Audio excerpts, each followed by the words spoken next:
Gate 2020 exam में पूछा गया है।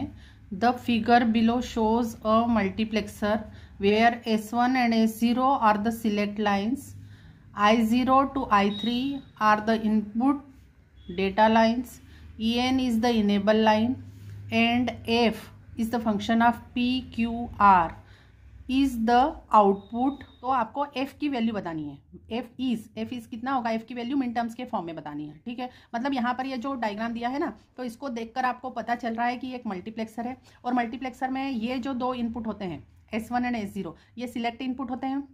F इसका आउटपुट है, और इस आउटपुट में ये जो 4 इनपुट्स हैं I0 से लेकर I3 तक, I0, I1, I2 और I3, इनमें से एक इनपुट सिलेक्ट होगा with the help of these 2 select inputs, है ना। और ये जो है ये इनेबल है। इनेबल का मतलब होता है ये वाला जो इनपुट होगा वो इस डिवाइस को इनेबल करेगा। अगर हमको इसको ऑफ करना है तो हम डिसेबल भी कर सकते हैं with the help of this input. तो ये वाले इनपुट को आपको बिल्कुल क्लियर कट होना चाहिए कि ये इनेबल इनपुट है, तो इसका मतलब सिर्फ डिवाइस को ऑन और ऑफ करने में होता है, तो इसका अभी यहाँ पर कंसिडरेशन नहीं लेंगे हम, है ना। इसका नाम ही इनेबल है, तो आपको यहीं से क्लियर हो रहा है। अब यहाँ पर 4 इनपुट्स हैं और एक आउटपुट आपको मिल रहा है with the help of 2 select inputs. तो ये वाला जो मल्टीप्लेक्सर है वो 4x1 मल्टीप्लेक्सर हुआ।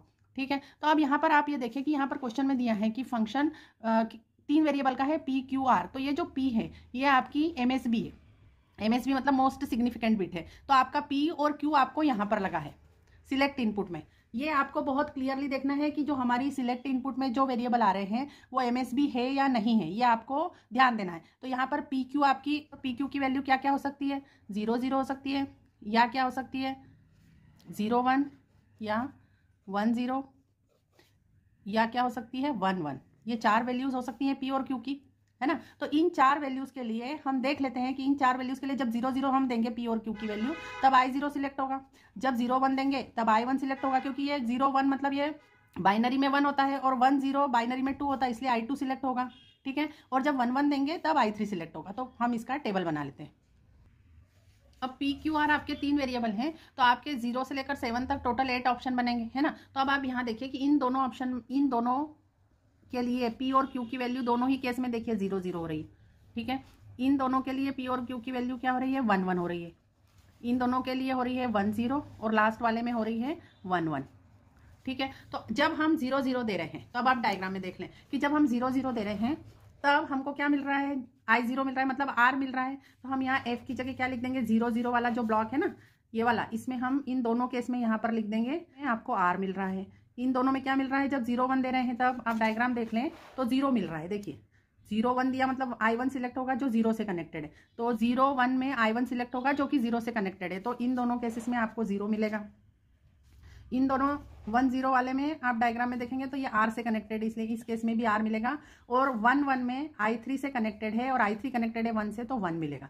देखिए ये डायग्राम देखिए, I2 कनेक्टेड है R से और I3 कनेक्टेड है 1 से, है ना। तो अब हम इसको क्या करते हैं कि हम हमारे F की टोटल इन 8 पॉसिबिलिटीज के लिए 8 वैल्यूज होनी चाहिए, तो हम 8 वैल्यूज लिख लेते हैं। देखो F की वैल्यू इन दो केसेस में R के इक्वल है, तो पहले केस में R कितना है 0, तो 0।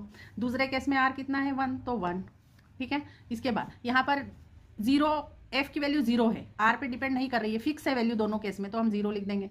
ठीक है, थर्ड ब्लॉक में मतलब जब आपका I2 सिलेक्ट हो रहा है तब ये R पे डिपेंड कर रही है इस पर्टिकुलर स्लैब में, तो यहाँ पर R की वैल्यू कितनी है 0, तो यहाँ पर 0 आ जाएगा, और यहाँ पर 1 है तो 1 आ जाएगा। नेक्स्ट केस में ये R पे डिपेंड नहीं कर रही है, F की वैल्यू 1 ही रह रही है दोनों केसेस में, तो 1 और 1 आ जाएगा। ठीक है, तो अब यहाँ से देखिए कि ये जो आपकी मिन टर्म है वो M0 है, दिस इज M1। यहाँ से इंक्रीजिंग ऑर्डर में आप लिख लीजिए, तो ये हो जाएगी M3, M4, M5, M6, M7। तो देख लीजिए कौन कौन सी वैल्यू 1 आ रही है, M1, M5, M6 और M7। यहाँ पर आपका फंक्शन हो जाएगा F PQR is equal to, min terms हैं आपकी 1 5 6 7।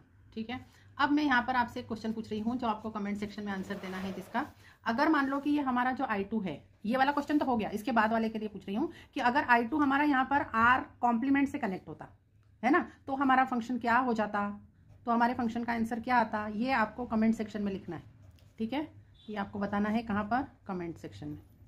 Thank you for watching the video. If you are liking our videos, then please subscribe our channel.